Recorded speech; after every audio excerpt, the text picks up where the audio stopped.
Hi guys. तो आज हम लोग पढ़ने वाले हैं कंटिन्यूएशन ऑफ ऑटोट्रॉपिक न्यूट्रिशन, जो कि दो एक्टिविटीज़ थी, एक्टिविटी 6.1 और 6.2। इनको मैंने एक अलग से वीडियो इसलिए डेडिकेट की है क्योंकि ऑटोट्रॉपिक न्यूट्रिशन का वो कॉन्सेप्ट वीडियो थी और ये थोड़ा सा एक्टिविटीज़ से रिलेटेड डिस्कस कर रहे हैं। जिन लोगों ने एक्टिविटी पढ़ ली है वेल एंड गुड, ठीक है, they can refer to autotrophic nutrition या फिर आने वाली हेटरोट्रॉपिक न्यूट्रिशन की वीडियो को रिफर कर सकते हैं। ये एक्टिविटी को डेडिकेट करने का एक और रीज़न है क्योंकि इससे बहुत सारे छोटे क्वेश्चन बनते हैं और एप्लीकेशन बेस्ड क्वेश्चन बनते हैं, जो आपके बोलते हैं ना केस स्टडी में आते हैं। आजकल जो पैटर्न चेंज हुआ तो केस स्टडीज आती हैं, उसके लिए ये क्वेश्चन ज़रूरी है। तो बिना देर किए हम लोग शुरू करते हैं एक्टिविटी 6.1 से। इसमें क्या दिया हुआ है कि take a potted plant with variegated leaves. अब वेरीगेटेड लीव्स क्या होती हैं? वेरीगेटेड लीव्स वो लीव्स होती हैं जिनमें अलग अलग कलर वेरिएशंस आपको देखने मिलते हैं। सो appearance of zones of different colors in plant parts such as leaves, stems and fruits is referred as a variegation. वेरिगेशन यानी जैसे ये डेकोरेटिव प्लांट का एग्जांपल मैंने लिया, इसमें आपको डिफरेंट कलर्स देखने मिलेंगे। एक ग्रीन पार्ट है, थोड़ा बहुत कलर्ड पार्ट है, ठीक। तो ये वेरीगेटेड लीव्स को लेने बोला है। आप कोई भी डेकोरेटिव प्लांट उठा सकते हो जिसमें आपको ये चीज़ विजिबल होगी। अब जो हमने लीफ का एग्जाम्पल लिया है उसमें आप देख सकते हो कि कुछ कुछ पार्ट्स में येलो है और कुछ कुछ पार्ट में ग्रीन है। सो उन पार्ट्स को हम लोग है ना बोल सकते हैं कि वेरीगेटेड लीव्स लिए जिसमें अलग अलग कलर्स हैं। फॉर एग्जाम्पल मनी प्लांट या क्रोटॉन, मनी प्लांट में भी आप वाइट स्पॉट्स देखते हो, ठीक। Keep the plant in a dark room for 3 days so that all the starch gets used up. हम लोगों ने फोटोसिंथेसिस का प्रोसेस पढ़ते समय भी ये देखा था कि प्लांट स्टार्च बनाते हैं और स्टार्च एक एज अ स्टोर रखते हैं कि जब भी इन केस फोटोसिंथेसिस परफॉर्म नहीं हो पाए तो plant should use that starch जिससे वो जिंदा रह सके।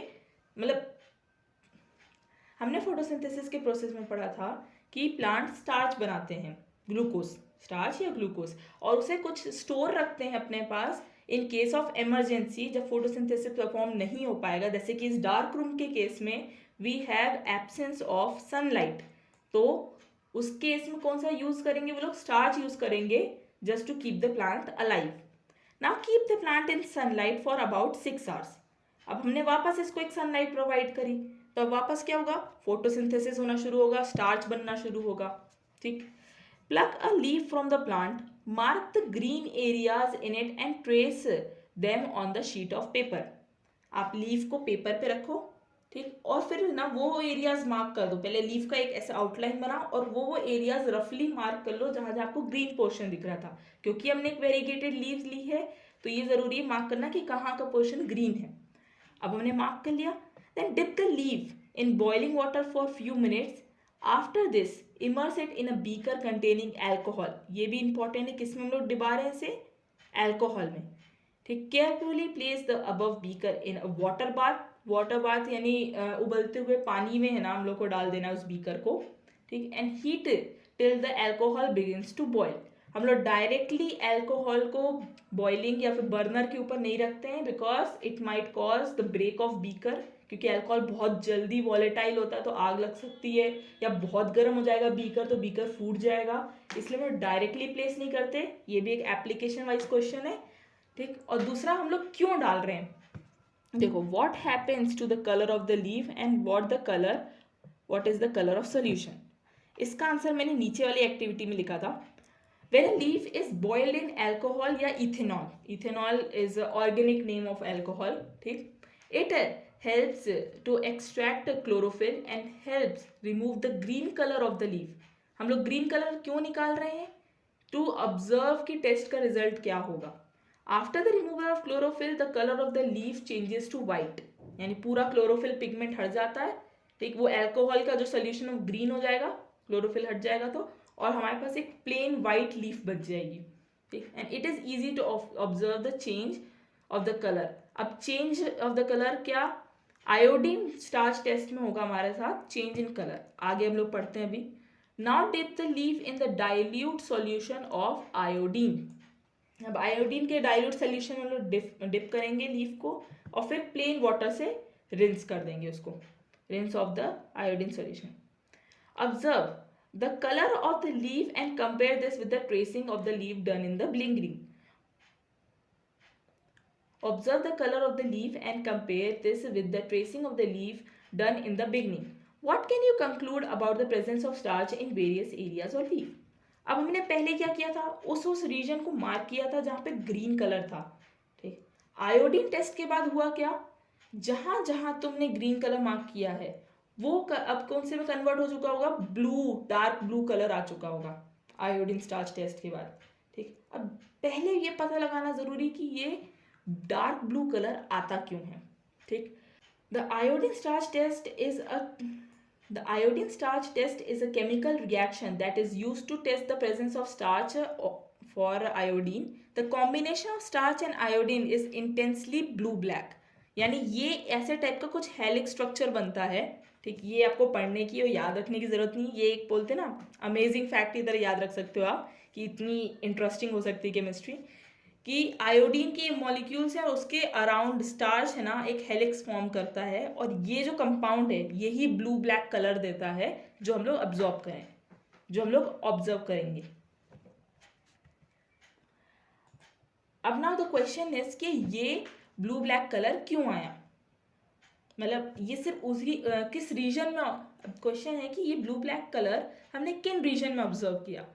तो आप ध्यान से देखोगे जब ये एक्सपेरिमेंट परफॉर्म करोगे कि ये उसी रीजन में ऑब्जर्व हुआ है जहाँ पहले ग्रीन कलर्स थे, ठीक। यानी इसलिए वेरीगेटेड लीव्स ली क्योंकि हम लोग को ये ऑब्जर्व करना था कि सिर्फ ग्रीन कलर वाले पार्ट पे ही हमें स्टार्च की प्रेजेंस मिलेगी, क्योंकि chlorophyll is responsible for the process of photosynthesis. तो जिस पार्ट में ग्रीन पिगमेंट क्लोरोफिल प्रेजेंट था उसी पार्ट में स्टार्च फॉर्मेशन हुआ, और उसी पार्ट में पॉजिटिव आयोडीन स्टार्च का रिजल्ट आया ब्लू ब्लैक कलर से। सो दैट इज वाई हम लोगों ने वेरीगेटेड लीव ली थी। तो कुछ पार्ट्स इसमें बहुत इंपॉर्टेंट है, क्वेश्चन वाइज अगर आप लोग इसे लर्न करोगे कि क्यों ये एक्टिविटी हम लोग पढ़ रहे हैं और ये एप्लीकेशंस पता होने चाहिए, तो ये काफ़ी अच्छा 3 मार्क्स स्कोरिंग या 2 मार्क्स स्कोरिंग क्वेश्चन बन सकता है। Coming to next activity, activity number 6.2। Take 2 healthy potted plants which are nearly the same size, मतलब almost same, obviously पूरा तो आप सेम नहीं ला सकते but yes almost same. Keep them in a dark room for 3 days. Same process जैसे कि हमने पहले वाली एक्टिविटी में परफॉर्म किया था कि डार्क रूम में क्यों रखने हैं, जिससे स्टार्च यूटिलाइज करे प्लांट, ठीक। इसलिए हम लोग इसको डार्क रूम में रखें। Now place each plant on separate glass plates. Place a watch glass containing potassium hydroxide by the side of one plant.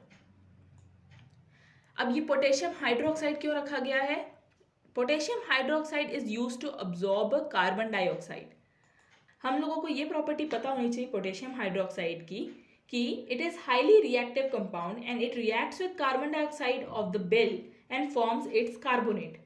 तो यानी बेल जार है उसमें जितना कार्बन डाइऑक्साइड प्रेजेंट होगा वो सब है ना पोटेशियम हाइड्रोक्साइड कंज्यूम कर लेगा और कार्बोनेट फॉर्म कर देगा, और as a result there will be no carbon dioxide available for photosynthesis. हमने ये सारी चीजें क्यों की? To stop the process of photosynthesis.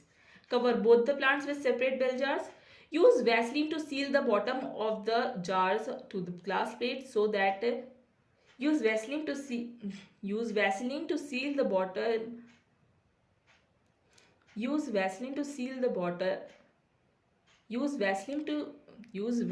to seal the bottom of the jars to the glass plates so that the setup is airtight. ये भी important है कि Vaseline क्यों यूज कर रहे हैं, जिससे एयर आ ना सके और एस्केप ना हो सके, ठीक। Keep the plants in sunlight for about 2 hours. Pluck a leaf from each plant and check for the presence of starch in the above activity. Do both the leaves show the presence of the same amount of starch? What can you conclude from this activity? तो अब इसमें आपको है ना किसमें ज़्यादा starch की presence दिखेगी ये पता लगाना है। हमने क्या पढ़ा है कि फोटोसिंथेसिस का रिजल्ट होता है स्टार्च।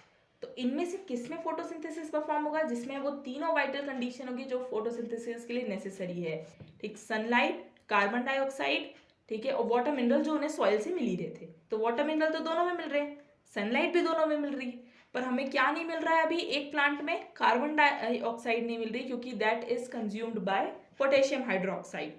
तो जिस प्लांट में कार्बन डाइऑक्साइड नहीं थी वो स्टार्च नहीं बना पाएगा ज़्यादा, ठीक। और जिस प्लांट में कार्बन डाइऑक्साइड प्रेजेंट थी ठीक, पहले से वो बनाएगा स्टार्च एंड हेंस उसमें ज़्यादा स्टार्च का अमाउंट दिखेगा हमें और इसमें कम दिखेगा. सो प्लांट ए जिसमें पोटेशियम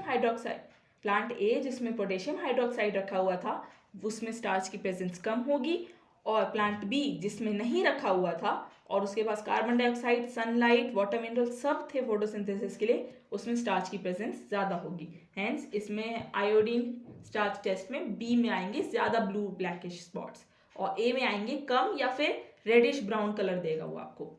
सो ये थी दोनों एक्टिविटीज़ इंपॉर्टेंट हैं. कुछ क्वेश्चंस इसमें बहुत इंपॉर्टेंट है कि अल्कोहल में डिप क्यों करते हैं, ठीक, डार्क रूम में क्यों रखा गया, ओके, वैसलीन का यूज़ क्यों किया गया to seal the bottom, okay, फिर किस प्लांट में ज़्यादा किस प्लांट में कम दिखेगा. तो ये सारी केस स्टडीज़ में आ सकते हैं, इसलिए एक्टिविटीज़ पढ़नी भी उतनी ही इंपॉर्टेंट जितनी थ्योरेटिकल कॉन्सेप्ट पढ़ना है. See you guys in next video, तब तक के लिए बाय बाय.